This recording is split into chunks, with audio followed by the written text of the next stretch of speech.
Emma and Rachel had been my closest friends for years until they sat me down for an intervention that destroyed our friendship and my confidence in one evening.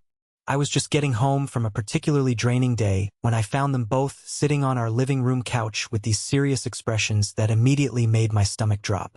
Emma had her arms crossed, and Rachel was fidgeting with her phone case in that way she does when she's nervous. The whole atmosphere felt wrong, like someone had died or something equally terrible had happened. Rachel cleared her throat first and said they needed to talk to me about something important. My mind immediately went to worst-case scenarios. Maybe one of them was moving out, or there was some drama I wasn't aware of. But nothing could have prepared me for what came next. Emma launched into this prepared speech about how they'd been having conversations about me for months now, and they both agreed that I was becoming someone they didn't recognize anymore. She said I was selfish and manipulative, always making everything about myself and draining the energy from every room I entered. Rachel nodded along, adding that I was narcissistic and exhausting to be around, like spending time with me had become a chore rather than something enjoyable. I felt like the floor had disappeared beneath me. These were my two closest friends, the people I trusted most in the world, and they were systematically tearing apart everything I thought I knew about myself.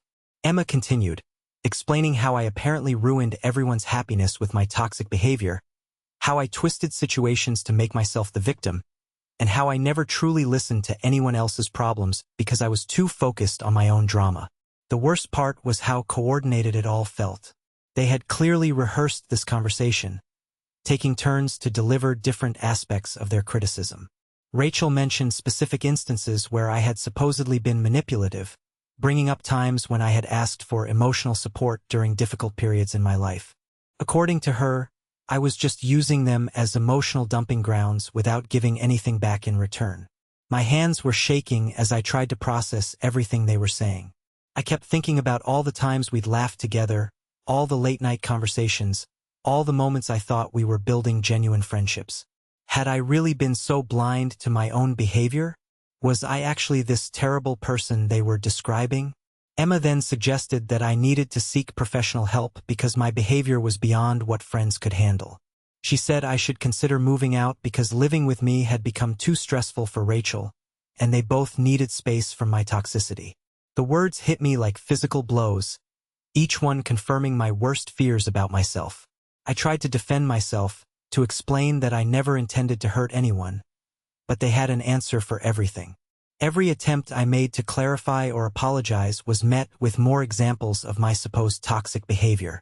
They said my defensiveness was just another sign of how I couldn't accept responsibility for my actions. By this point, I was crying and feeling completely broken. These were supposed to be my safe people, the ones who knew me better than anyone else, and if they saw me as this monster, then maybe that's exactly what I was. The self-doubt was overwhelming, making me question every interaction I'd ever had with anyone. Then something shifted in the room. Emma started smirking, and Rachel was clearly trying not to laugh. I was so confused and hurt that I didn't understand what was happening until Emma finally broke character and started giggling. Rachel joined in, and suddenly they were both laughing hysterically while I sat there with tears streaming down my face, completely bewildered. That's when Emma explained that this entire confrontation was payback for an elaborate prank I had pulled on them several months earlier. I had convinced them both that I was moving across the country for a job opportunity, complete with fake phone calls to a pretend employer and emotional goodbye dinners. I had maintained the charade for weeks, letting them throw me a farewell party and everything, before revealing on the day I was supposed to leave that it was all fake. They had been planning this fake intervention for weeks, coordinating their stories and practicing their delivery to make it as believable as possible. Rachel admitted they had been struggling not to laugh during the whole thing, especially when I started crying. Emma added that they thought it would be the perfect way to show me how it felt to be on the receiving end of a mean-spirited prank. Date 1. The relief I felt when they revealed it was all fake was indescribable, but it was quickly followed by a wave of anger and confusion that I wasn't prepared for. Yes, I had pranked them months earlier, but this felt like it crossed a completely different line. My prank had been about tricking them into thinking I was leaving, but their prank had been about attacking my character and making me question my worth as a person. I spent the next few days trying to process what had happened. On one hand, I was grateful that my best friends didn't actually think I was a toxic, manipulative person. On the other hand, I couldn't shake the feeling that they had gone too far in their quest for revenge. The things they had said, even as part of a prank, felt too real and too harsh to just laugh off. Emma and Rachel seemed to expect everything to go back to normal immediately. They kept bringing up funny moments from their planning process, like how they had practiced their serious faces in the mirror and how hard it was to keep straight faces when I started getting emotional. They clearly thought the whole thing was hilarious and were proud of how convincing they had been. But I found myself pulling away from them without really meaning to. Every time we hung out, I kept thinking about the words they had used during the fake intervention.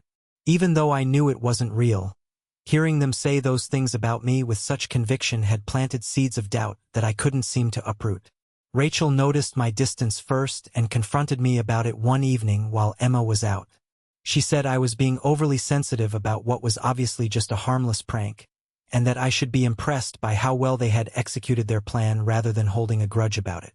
She reminded me that my original prank had caused them genuine distress too, and this was just evening the score.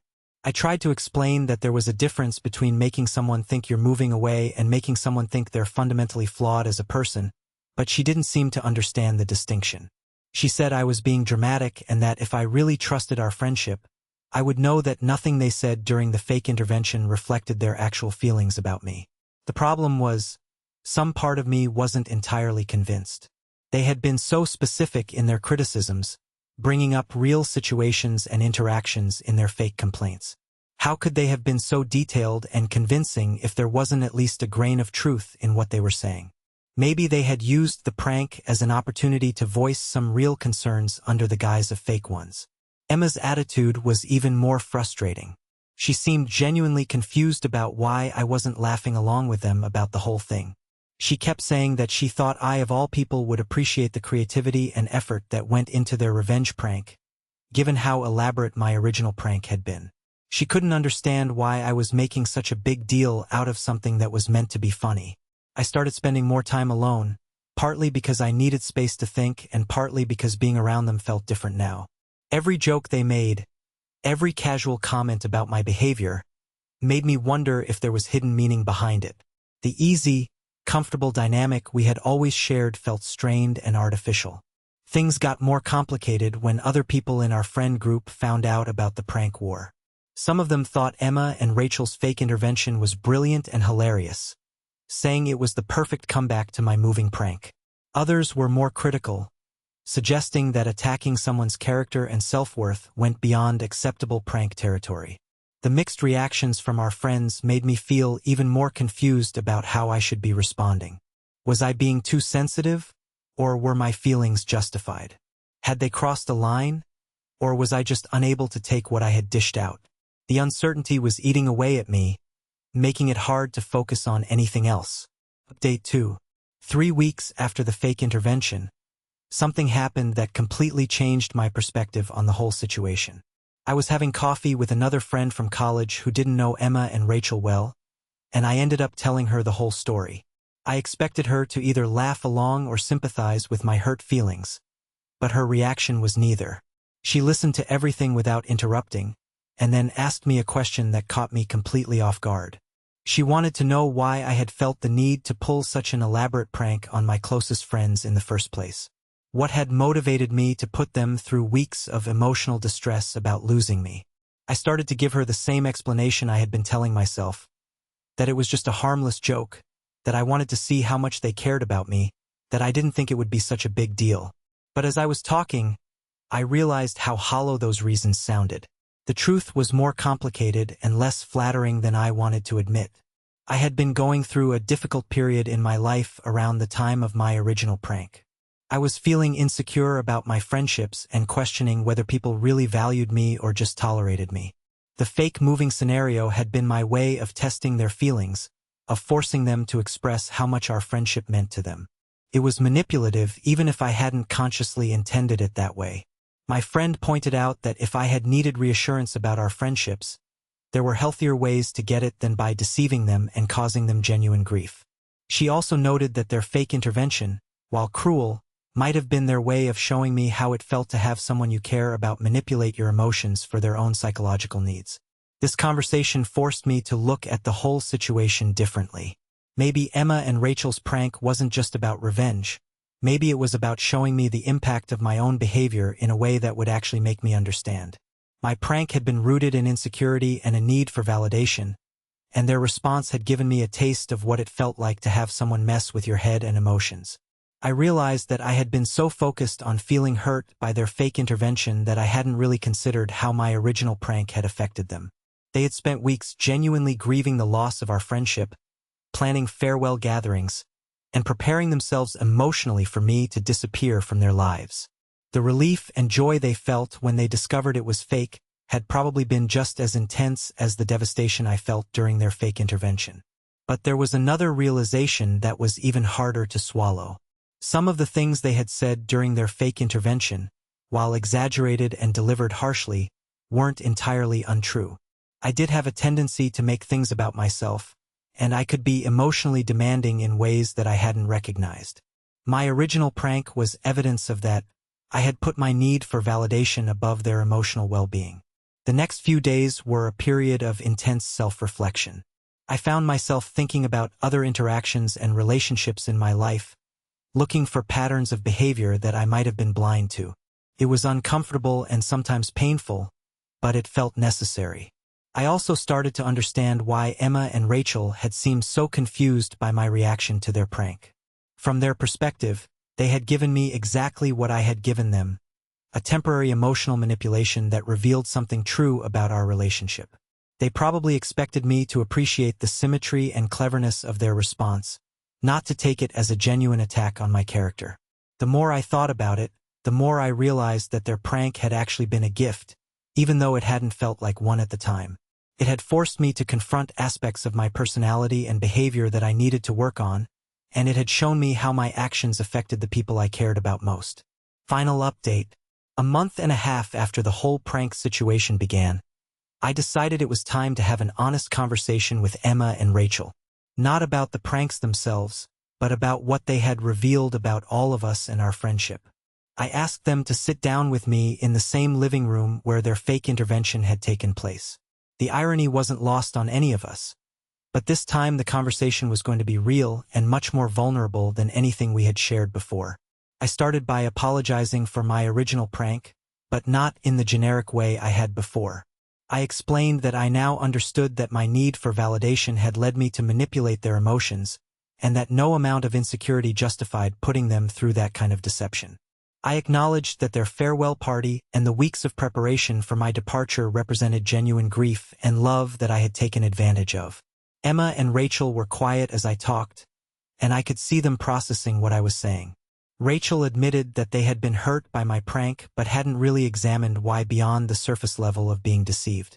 She said hearing me explain my motivations helped her understand that it wasn't just about the lie itself, but about feeling like I had used their love for me as a tool for my own psychological needs. Then I surprised them by thanking them for their fake intervention. I explained how it had forced me to confront patterns in my behavior that I had been blind to, and how their exaggerated criticisms had contained enough truth to make me take a hard look at myself. I told them that while it had been painful in the moment, it had ultimately helped me grow in ways that I might not have otherwise. Emma started crying at this point, which was rare for her. She said they had been worried that their prank had damaged our friendship permanently, and that they had started to regret how far they had taken it. She admitted that some of the things they had said during the fake intervention were based on real minor frustrations they had felt, but that they had never intended for me to take them as seriously as I had. Rachel added that watching me cry during their prank had made them both feel terrible, even though they were committed to seeing it through. She said they had realized in that moment that there was a difference between pranking someone and genuinely hurting them, and they weren't sure they had stayed on the right side of that line. What followed was the most honest conversation the three of us had ever had. We talked about the ways we had each been selfish or inconsiderate in our friendship without realizing it. Emma admitted that she sometimes held back from sharing her problems because she assumed I wouldn't be interested, which had contributed to the dynamic where I seemed to dominate our emotional conversations. Rachel revealed that she had been feeling overwhelmed by living with me but hadn't known how to bring it up without seeming mean. We established some new boundaries and communication strategies that would help us be better friends to each other. Emma and I agreed to check in regularly about whether we were both getting what we needed from our conversations. Rachel and I worked out some guidelines for living together that would give us both more space while still maintaining our close friendship. But the biggest change was in how we handled conflict and difficult emotions. Instead of letting things build up until they exploded into elaborate pranks or fake interventions, we committed to having regular, honest conversations about our friendship. We agreed that it was better to risk temporary discomfort than to let resentments fester. Looking back on the whole experience now, I can see that both pranks were symptoms of deeper communication issues in our friendship. My original prank came from a place of insecurity that I should have just talked to them about directly. Their fake intervention came from frustrations and concerns that they should have brought up in a more straightforward way. The prank war forced us to confront these underlying issues in a way that normal conversation might not have. It created a crisis that demanded resolution, and in working through that crisis, we ended up with a stronger and more honest friendship than we had before. I also learned something important about myself through this experience. I discovered that I had been using humor and elaborate gestures to avoid dealing with serious emotions and conversations. The prank had been my way of testing their friendship without having to be vulnerable enough to just ask for reassurance directly.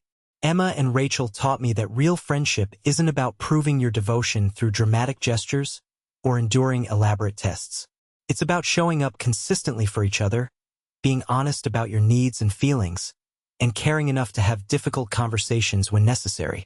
We still prank each other occasionally, but the pranks are lighter now, more about surprising each other with silly jokes than about testing emotional boundaries or teaching lessons. We learned that the best pranks bring people together rather than driving them apart, and that laughter should never come at the expense of someone's fundamental sense of self-worth. Our friendship survived the prank war, but more importantly, it evolved into something deeper and more genuine than it had been before. We learned to see each other more clearly, flaws and all, and to love each other not despite those flaws but with full knowledge of them. The whole experience taught me that sometimes the most valuable lessons come from the most unexpected places. I never would have chosen to go through that fake intervention, but I'm grateful for what it ultimately gave me: better self-awareness, stronger friendships, and the knowledge that I can survive having my worst fears about myself temporarily confirmed and still come out stronger on the other side.